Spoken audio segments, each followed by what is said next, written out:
ينصح الخبراء اليابانيين باتخاذ الإجراءات التالية: سبسكرايب، لايك، كومنت، فيفرت. مرحبا، كيفكن يا غوالي؟ ان شاء الله تكونوا بصحة وخير وسلامة انتو وكلابكن بعيدين عن المرض الخطير يلي صاب الكرة الارضية بشكل عام.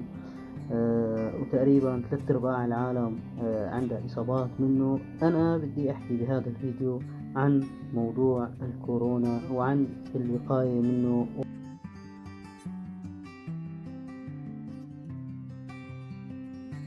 في شوية نصايح بالأول لازم تعرفوا الكل، إنه ما تخلي حدا غريب يقرب على حيوانك ويلحمس له إن كان كلب ولا قطة، ولا تخلي حدا يلاعبه، وحاول تبعدوا عن أماكن التجمعات، وحاول يكون مكانه نظيف ومعقم.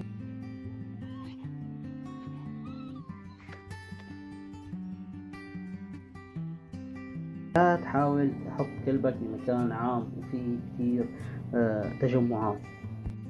كتر من زياراتك وطلعاتك الحدائق والعب مع الحيوان، خليه يلعب يركض يتنشق، هواء نظيف واكسجين نظيف. روح على اماكن اللي ما فيها تلوثات، ما فيها ضغط سيارات، ما فيها جراثيم، ما فيها بكتيريا. حاول تكون في مناطق بعيدة عن التجمع.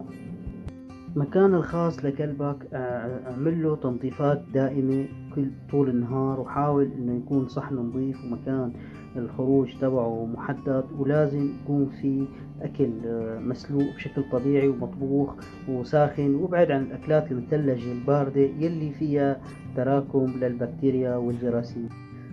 ثابر كتير على موضوع العناية الصحية والاتصال بالطبيب البيطري المشرف الخاص بحيوان لإجراء الفحوص واللقاحات اللازمة. ولا تنسى الشيء الأهم والضروري اللي هو تعقيم أماكن وجود الحيوان والنظافة العامة له ولمكانه ولحاجاته الشخصية. وهلأ نبلش نحكي عن موضوع الكورونا يلي قارئ العالم بشكل عام وراعبهم ومخوف الكون كله والأمم والدول. أنا بدي أوضح شغلة مهمة كتير عشان ما حدا يخاف، واللي عنده قطة أو اللي عنده كلب ما يرميه بالشارع، وما يخاف من طريق العدوى، وما يخاف منه أبدا إنه يكون مصاب أو رح ينقل العدوى أو يكون إنه هو سبب في وجود هذا المرض.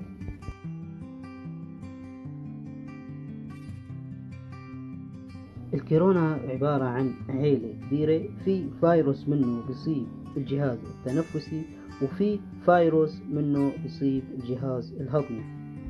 التنفسي اللي هو موجود هلا نحن عم نعاني منه نحن وكل العالم، كلياتنا عارفين اعراضه. بيكون في التهاب رئوي، وبيكون في التهاب بالحنجرة، وبيكون في اعراض تنفسية مثل الرشح والزكام وهالقصص هي ما راح نفوت فيها لانه هذا بصير البني ادم.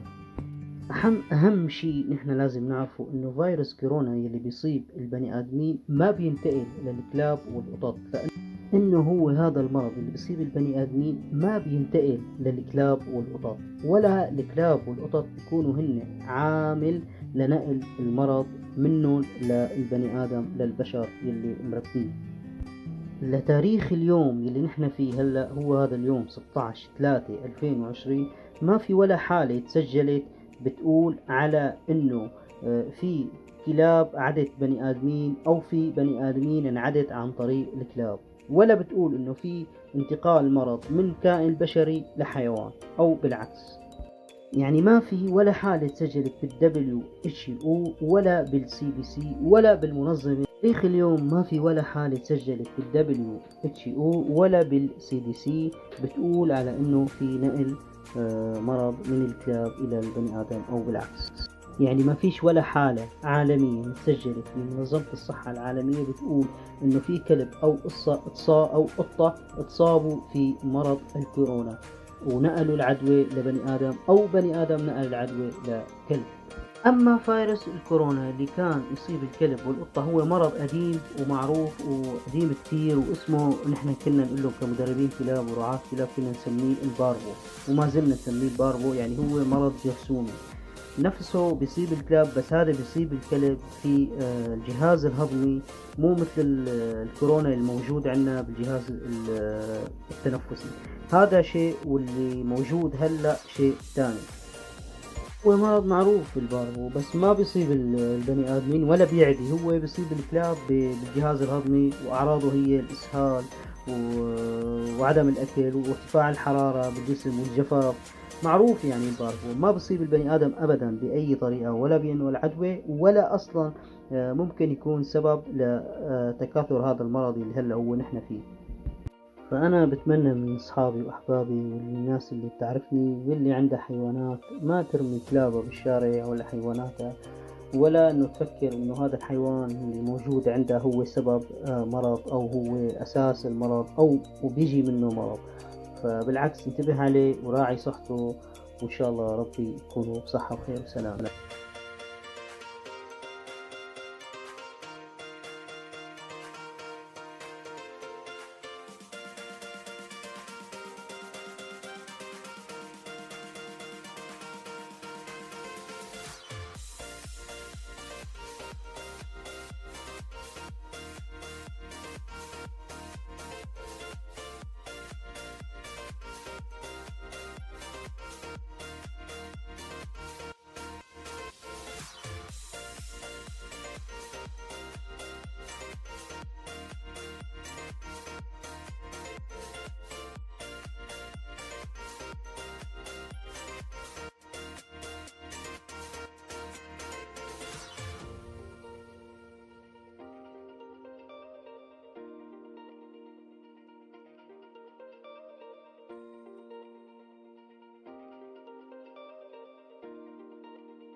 إن أعجبك الفيديو لا تنسى الإعجاب والاشتراك في القناة.